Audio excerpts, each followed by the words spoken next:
Now joined by the Richmond Spiders, Kyle Lauletta, who's a veteran of Media Day of the league and a first-timer, the new head coach of the University of Richmond, Russ, Huesman. And Coach, a lot of things to like about Richmond, so I feel like this is an easy question, but why was UR the right move for you?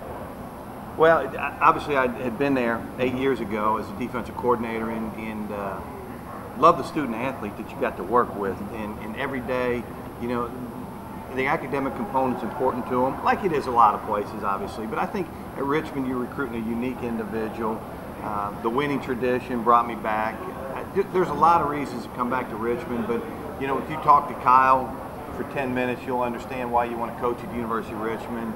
You know, all our guys are just fantastic kids. You mentioned Kyle Lauletta, and he's back, and I'm sure a lot of the coaches in this league look at the rosters, and he's one of those guys where you say we still have to play against Kyle Lauletta. It seems like you've been in the league a long time, but what does that do for a new head coach and players making adjustments to have a guy that can be a coach in the huddle on the field like Kyle? Well, first off, none of the coaches recognized him, so I hope that puts a little chip on your shoulder. They said, "Who'd you bring with you today?" No, they have a lot of respect for him. I get in trouble for that one. But you guys play with helmets. Exactly. Yeah. But you know, Kyle is just watching him on film. We didn't get a chance to see him in the spring. We haven't seen him in the summertime because we're not allowed out there when they have a ball in their hands. Yeah. So, but watching him on film, really good player, and got you excited that, you know, when you get a fifth-year quarterback that's talented coming back, you got a chance to be really good on offense. And I think we got a chance to be really good on offense. He's got a lot of weapons. I'm sure he'll talk to you about those guys, but fantastic guy. And the one thing I do want to say is you know, Kyle's such a leader for us, and he embraced our staff. He embraced me really quickly, and I think that helped our whole football team embrace our staff and our coaches and the newness to it. So got to give him a lot of credit. But he was the first phone call I made when I got the job, and I thought he was one of the most important people too. So absolutely, no question.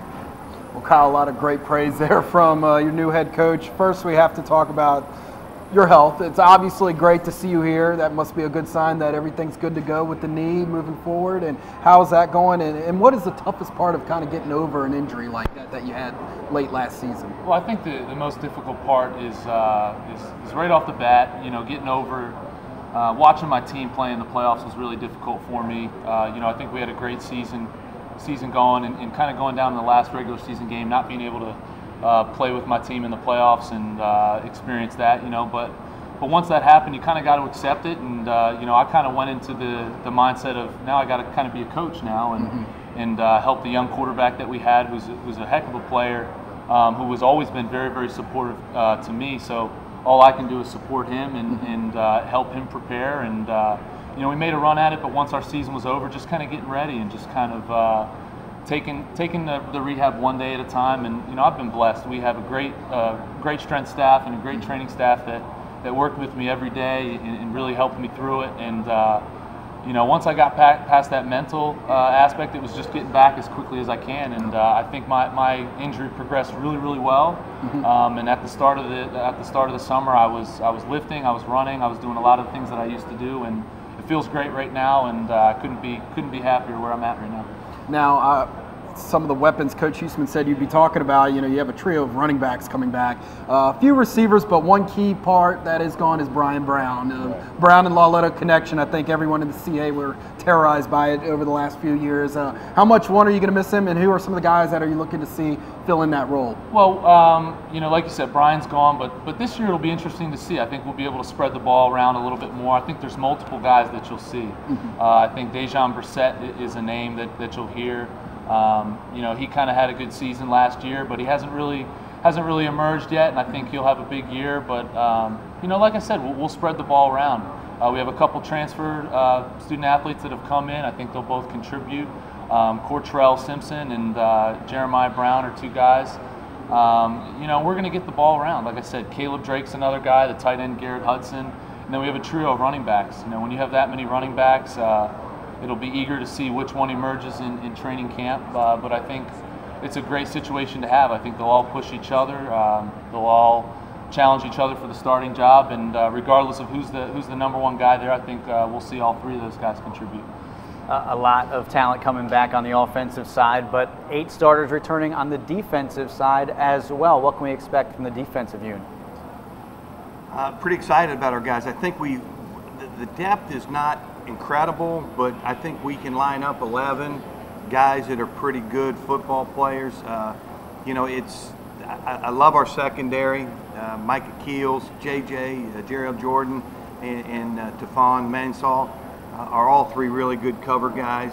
Brendan Conacher's coming back as a starter.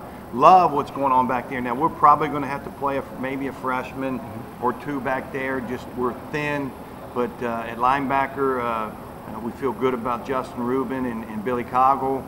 Both of those guys, Justin's kind of moving in there, and he's really caught on in up front. You know, I think our guys, Andrew Clyde, Brandon Waller, Colby Ritten, I mean, really good players. So I like our team. I like our team speed on defense, and that's what we've always built it on, team speed. We're simple. Let's just go play, let our guys play, and I think that's what you'll see. Coach, we actually have a question for you here on Facebook Live from Michelle Gobar, it looks like. Coach Huesman, what are some important messages you convey to your staff and players to keep them focused and prepared to accomplish some of the goals that you have set out for them? Well, you know, I talk about, and Kyle will tell you this, the little things. I mean, you can't just say, let's go win football games. We want to win. Everybody wants to win. Everybody out there in this room wants to win. You know, how do you do that? How do you go about it? And I've kind of talked to them about little things, and if they just do a little thing, and it could be something 5 minutes early, coming to meetings, different things like that. I think when you do those things and they buy into all the little things that are going on, you know, I think the big picture, you can win football games, and I've tried to send that message to them. But it's a great group of guys. I mean, they're hard workers. I love that about them. Now, as we sit here at Media Day, getting ready for the year, I look at your Richmond team, and I think there's a lot of similarities to what James Madison did a season ago. Not picked first in the CAA, first-year head coach, player of the year caliber quarterback. When I look at this Richmond team, it seems like a team that could sneak into the national championship conversation this year. What are some goals that you've set for your unit? Well, we want to win a national championship, and I didn't shy away from that, and I didn't shy away from it when I talked to our football team. I think they want to too, and you know, it's hard. We all understand that. You have to have some breaks. Obviously, James Madison was a fantastic football team last year, and they're going to be great again this year.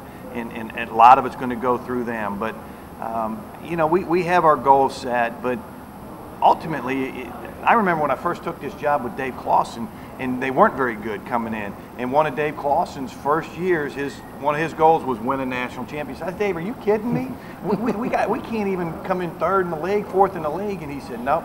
He said, you got to come in with the mindset you're going to win the national championship every year. And ever since then, I've been that way at Chattanooga and here, no question. Well, we can't wait to have the season start and see what the Spiders can do. Best of luck in your first season, and we hope for a healthy recovery for you and a great senior campaign.